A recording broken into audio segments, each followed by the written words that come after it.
Good day, ladies and gentlemen, and welcome to a brand new series where we look to take two separate games and to combine them into some beautiful harmony or into some difficult monstrosity. Now, as this is the beginning of a brand new series, I will go over the specific limitations and rules I put on myself as I very quickly acquire my first death. Believe me, there will be many more. Now, as you're probably guessing, there are two games on screen. And they are not two games that I just so happen to play one after the other and then cut them together. No. If you look at the top, you will see I have a controller outlaying what buttons and movements I make while I play both of the games simultaneously. Now, the point of this is not necessarily to challenge myself, but to hopefully find a combination that is quite nice. I know we've all played particularly dry games in the past and wish we had something to do while the boring parts were going on. Long tutorials, mind you, as we will be seeing with at least one of these games. Now, to get into the rules. Now, quite simply, when it comes to most combinations, the sole goal is to make progress on both of them at the same time. It is possible for us to get our characters stuck on geometry or landscapes that allow us to move more normally in one game at a time, but for the sake of the run and for honoring the challenge, I will restrict myself to trying to make it so both games make some meaningful progress at the same time. Not always possible, but you can see, even with a limitation I put on myself, it is quite possible to keep the challenge up while also honoring what difficulty there might be. Now, as another rule, I try to keep the controls default as best as I can. Sometimes there are controls that are unavoidable, such as using the D-pad in Undertale, which does not affect Cave Story with this particular setup, but I will try to avoid using that at all costs. Sometimes your muscle memory will take over, but that's besides the point. Now, with these default controls, you'll see a lot of overlap in what I try to do, which can work harmoniously when I'm trying to just go to the right with both characters. But there's also times when they conflict with each other, as in during combat, as most things in the game will not be very precious to me, especially items. Unfortunately, any usable items I get in Undertale, well, Cave Story will see to it that I immediately eat them whenever I get into combat. But what can you do? Luckily for us, we're not going to be going through the more difficult path of Undertale. This particular playthrough of Undertale takes place just after a genocide route, which you'll see some small dialogue differences, but for the most part, we're going for a pacifist route, which will allow most of the combats to be easier than the difficult genocide battles, but the pacifist route is more of an endurance test with this particular setup. Now, getting back to the games, we have made somewhat progress in Cave Story. We've gotten out of the tutorial cave. The tutorial is very, very short.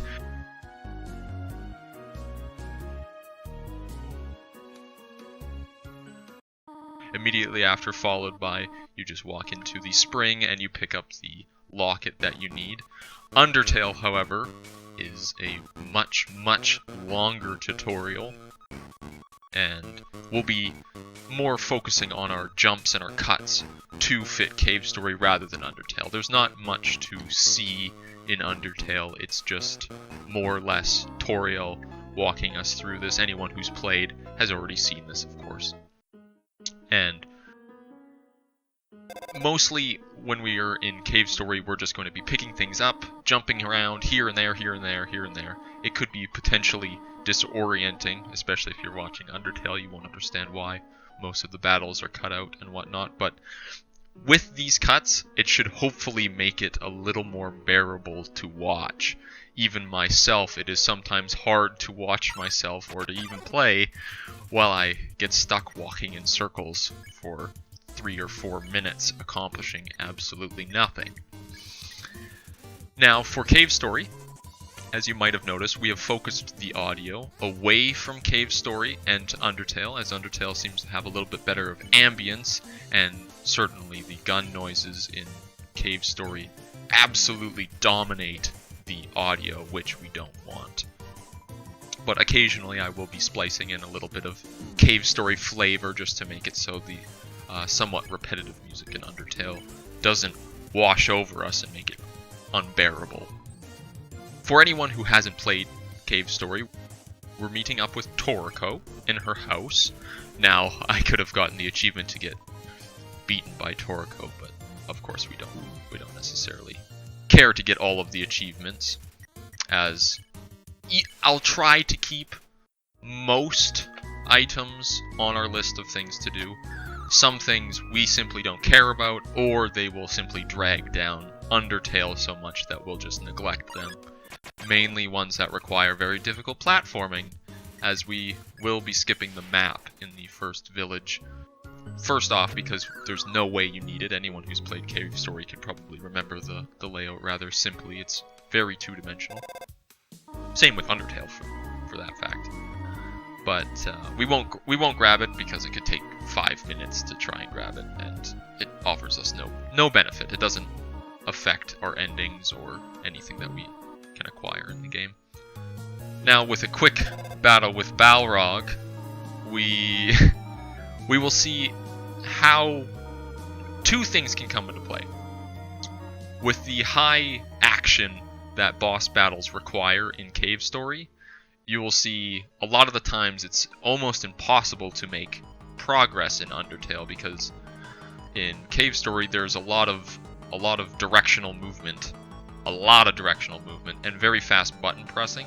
Luckily, the default shoot button is cancel, not select, so we're not going to be murdering all of the Undertale opponents. But we will also see right here that possibly the best saving grace we could have is conversations. When somebody talks to us in one game, that allows the other game to make considerable progress or to overcome very difficult challenges. Now, I try to avoid forcing these combats, but it is somewhat smart to talk to an NPC just so I can make a difficult jump or something. After beating Balrog, we quickly hop over to the cemetery, and we pick up Arthur's key so we can get into the lab and start actually making some progress. Up to this point, there's been no real difficulty in Cave Story. Balrog can hit you pretty hard, but he doesn't make contact damage, which saves us any sort of difficulty. Nothing really to comment on in Undertale. We're still just pushing rocks. As you all remember, this is a somewhat tedious point. It's luckily pretty easy to make these turns in between talking to computers and activating the teleporter, and small little cutscenes allow us to play normally, very, very briefly.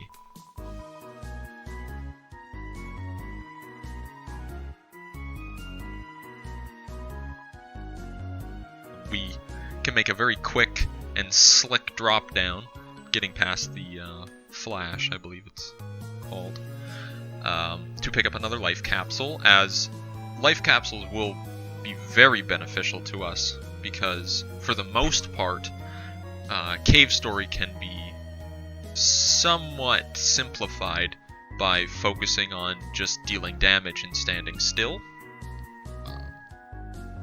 which will actually affect some of our equipment pickups in the future. For now, we don't need to necessarily worry about that, but a lot of the times it simply makes more sense to continuously fire in a direction while taking a lot of damage, just so Undertale receives priority on what we're accomplishing. Now, we're reaching what you could call the first real fight with Napstablook. It's not actually that difficult of a fight, so long as you're on full health, which you should be, because you just saved. And, well, I can make somewhat easy dodges when I'm in this long conversation with Igor and Sue, but future boss fights I may or may not be more lucky with, or less lucky. Luckily for us, we can actually make some decent progress in both games at very key points. While Napstablook is unavoidable and somewhat of a longer fight compared to what we've gone up against so far, in Cave Story we will face some our kryptonite, our true weakness in platforming, which is something I learned with this combination, which I'll be keeping in mind for future combinations, is that platforming is very close to impossible when you are trying to move left and right in another game. Now, we luckily make this pretty simply just by talking to these frogs, albeit on purpose, but so long as it looks like natural gameplay, I have no problems with that. Luckily, we won't have too many difficult platforming sections to come up with, but we will pick up two very quick deaths, unfortunately, all in the span of one fight in Undertale, where we get beat up by this vegetable monster as well. Which brings us to our next pickup, which, for me, I was debating whether or not to actually grab this, because if you don't pick this up, it heavily affects the drops of the enemies around every level. Now, enemies can drop 3 things, which is weapon experience, health, and now missiles. If you don't pick up the missile launcher, then, well, they can't drop missiles, so you get more useful things from them. But the missile launcher does offer us very nice level 1 damage, which is helpful if we've been taking a beating. Now, we quickly pick up a ID card to progress in Cave Story while we meet up with 2 of these guys, and they, unfortunately, they've capitalized on the difficult part of this playthrough on Undertale side, where unfortunately these encounters, because we're not gaining too much strength, it becomes this endurance test. And slowly but surely, our stamina will be worn out, and we will die. It's very, very difficult to adjust to every little random encounter. Now, moving on, we have Cave Story unlocking the gate, so we can access our first, well, still, I say real boss fight, but it's still not terribly difficult. We have a rematch with Napstablook because we died to those 2 looks, but this just is, because Napstablook's fight is almost unlosable, it's actually beneficial to us that we got stuck in this fight. I give the missile launcher a good test to see just how strong it will be at level 1, and it's certainly okay. It does alright damage. Its main benefit is its near infinite range, which allows us to get some swift shots in without risking ourselves if we're not paying attention all that much. Although it does obscure your vision, so it's very difficult to see when you're more or less cross-eyed watching 2 games at the same time. And it's actually funny that we died in Undertale, because having died means we reloaded and we recovered that monster candy, because we actually lost that monster candy at the beginning of the fight with the vegetable, because most of our consumable items will be eaten immediately if I'm not paying attention, because all it takes is a couple of button presses and you consume all of that hard work to get those items. So no saving things. Keep that in mind. After beating Igor, there's lots and lots of dialogue, so Undertale can very quickly catch back up. I save just so I don't have to fight Napstablook for a third time if I do end up dying. Luckily, that shouldn't be too big of a problem now. And we're not going to sit here and grind for gold because it is already hard enough to make progress. So we will just skip right along. We won't pick up any of those spider things, the spider food items. Well, mostly because I wouldn't use them for what people typically do. Also, we would eat them immediately, so it's not like we would even be able to save them that far into the game. Now, Sue is mostly just rambling on. I have more quickly activated the switch.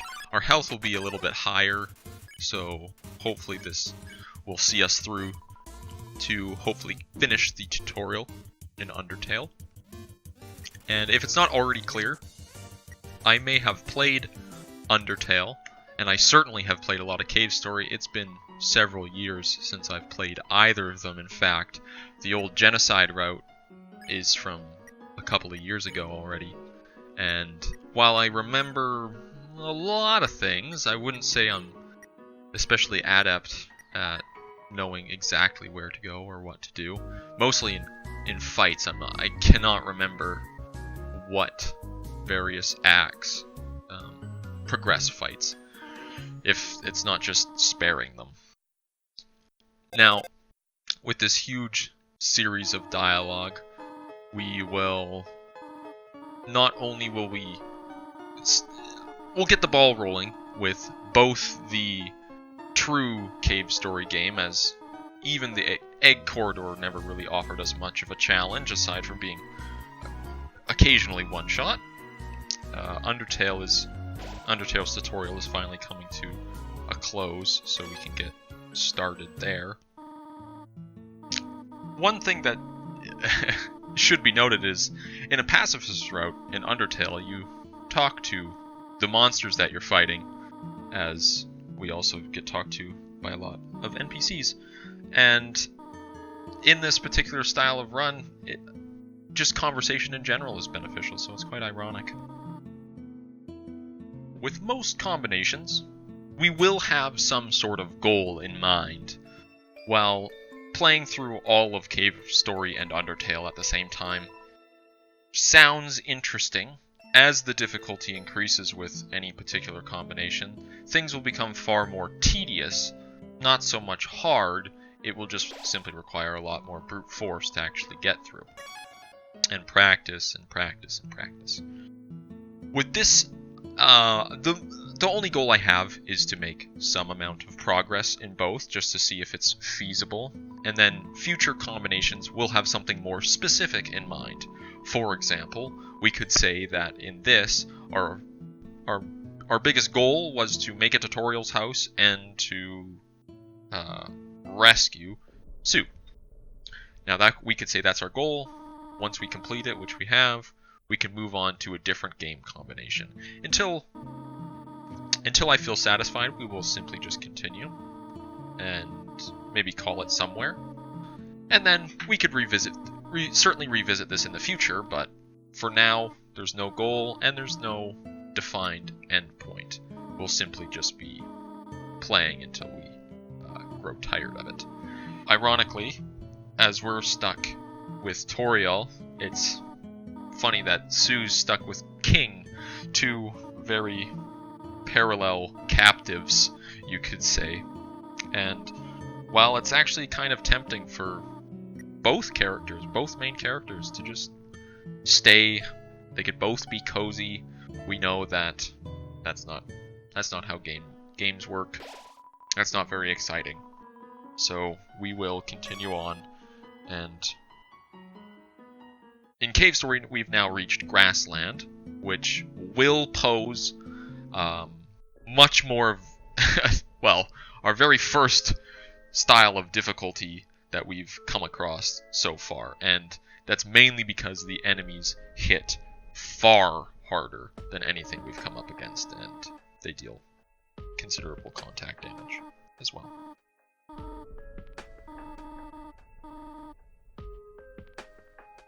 As we pick up our key for Santa's house, the odd movements we make in combat actually sort of make it look like our character is second-guessing themselves in Undertale on whether they want to proceed or not, which I find kind of poetic. But we still need to push on, even though it's somewhat difficult to keep following Toriel when Santa's house is to the left and we're trying to go to the right in Undertale. So I make the decision just to walk to a different save point and just rest up, so we can at least get to the vertical portion of following Toriel, so we're not stuck in this big hallway forever. Which is right here. We've just stopped off in Choco's house for a quick save, and just to see this is where we will be coming back to once we do go to Santa's house. I try to save as frequently as possible, because that's the main reason for this combination, is that they both have similar, I'll call them failure mechanics, where if you die in one of these games, you simply go back to your save point. And while it's annoying to lose progress, it's nice for just being able to try to keep up the flow, even if I'm dying in one game.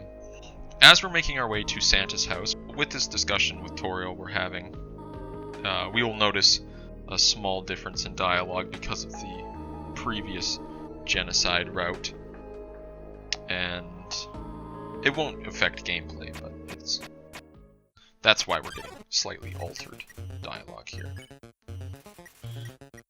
But we're just going to slowly pace our way back to the left while Toriel faces us in combat. And certainly, up to this point, we have faced nothing that is terribly threatening. It's mostly just being whittled down. It's very difficult to focus on the evasion in one game while focusing on trying to move in just one direction in another game, as I get pummeled constantly by Toriel. And one thing to note is that Undertale's resolution it cannot be altered. We can either go full screen or we can go windowed, and with this particular setup, windowed is the most logical option to properly record it. And the default resolution is very small compared to Cave Story, which you can make any resolution you like, which makes it somewhat difficult to see exactly what precise areas you're sitting in. Not that I have significant control over what my character is doing. It's more or less just kind of a vague guess as to whether or not I'm going to dodge things. In some cases, it actually makes more sense to immediately get hit than to try to dodge the whole thing. Trying to dodge the whole thing could end up in getting hit twice rather than the simple one. And going into Santa's house, we will have more difficulty than we think, because we have to definitely pay attention, as while we dodge Toriel and we try not to throw ourselves into her attacks, we also need to focus on not accidentally walking into these spikes in the bottom left, which will instantly kill us. Now, we save just in case, because I don't have too much confidence. Things are getting very close in Undertale. We've gotten to the point where Toriel doesn't particularly try to hurt us, but one thing that's definitely noteworthy is, when playing two games, moving around competently is very difficult. Standing still is perhaps even more difficult, as I nearly fling myself into one of her final attacks, nearly killing myself. With the fight mostly over, we can focus a little more on Cave Story and making our way back to Choco's house, while we have basically no health left. All we have to do is do some simple menuing to finish the fight with Toriel. But even that proves to be almost too much for us to handle, as one moment we go from being perfectly healthy and safe to the next moment being basically almost dead. The enemies here hit very hard. In some circumstances, it doesn't matter really how much health we have, our tankiness. This game is simply not designed for you to take hit after hit after hit. Same as Undertale. In a lot of areas, when we try to progress from point A to point B, the real crutch, the real deciding factor is these small hits that we take here and here and here and here that don't seem like much, but they certainly add up. And they're the reason for our only death in Undertale up to this point, is just one enemy hits you one time and a couple more hits here and there, and you're done for. You're already done for.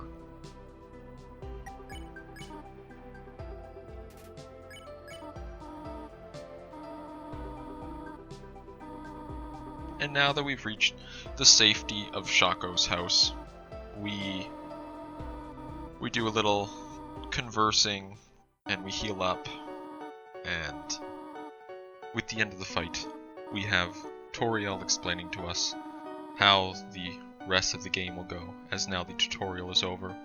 We also have Shaco explaining to us how to get through the fireplace, and we go from one embrace of a loving mother to the embrace of a stranger we just met. And with that, the first episode will come to an end. We leave, and so ends the first episode of a brand new series. Feel free to let me know what you think, and we will be trying a few more episodes of this, as well as several more combinations coming up. So thank you all for watching, and I wish you all a good day.